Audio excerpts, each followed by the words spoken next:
মোক্ষপ্রাণা মাতাজির একটা খুব সুন্দর চিঠি আছে, তাতে তিনি বলছেন, তুমি কল্পনা করো তুমি যে ঠাকুরকে খেতে দিচ্ছ,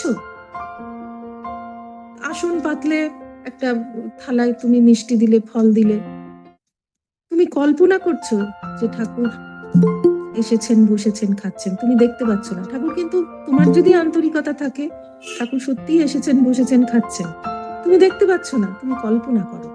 কিন্তু এই কল্পনা থেকেই, কল্পনা, আজকের কল্পনা কালকে কিন্তু সত্যি হয়ে যাবে। তার মানে কি, আমাদের যে আমরা প্রত্যেক মুহূর্তে যা ভাবি সেটা তো আমাদের মনের মধ্যে একটা ছাপ ফেলে যায়, সেটাই সংস্কার হয়।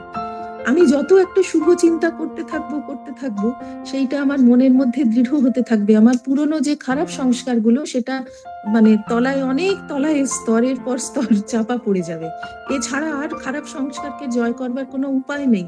সংস্কারকে জ্বালিয়ে দেওয়া যায় না তুলোর মতন, ও আছে, তাকে ভালো সংস্কার দিয়ে আমাকে চাপা দিতে হবে। এত ভালো করতে হবে যে ওই ভালোটাই আমার সবসময় মনে পড়ে। মনে করুন, আপনার যখন দীক্ষা হয়নি তখন কি করতেন? সকালবেলা উঠে হয়তো আপনার কটা ফুলের গাছ আছে, আপনি দেখছেন কটা ফুল ফুটলো, কেউ নিয়ে গেল কিনা।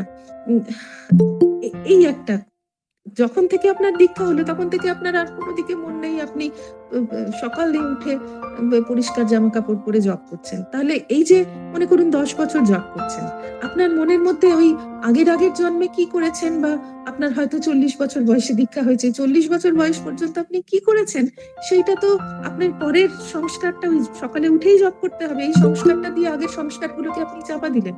এখন 10 বছর পরে আপনার ওইটা না করলে আর হবেই না, আপনি ভাববেন কি যেন একটা হয়নি।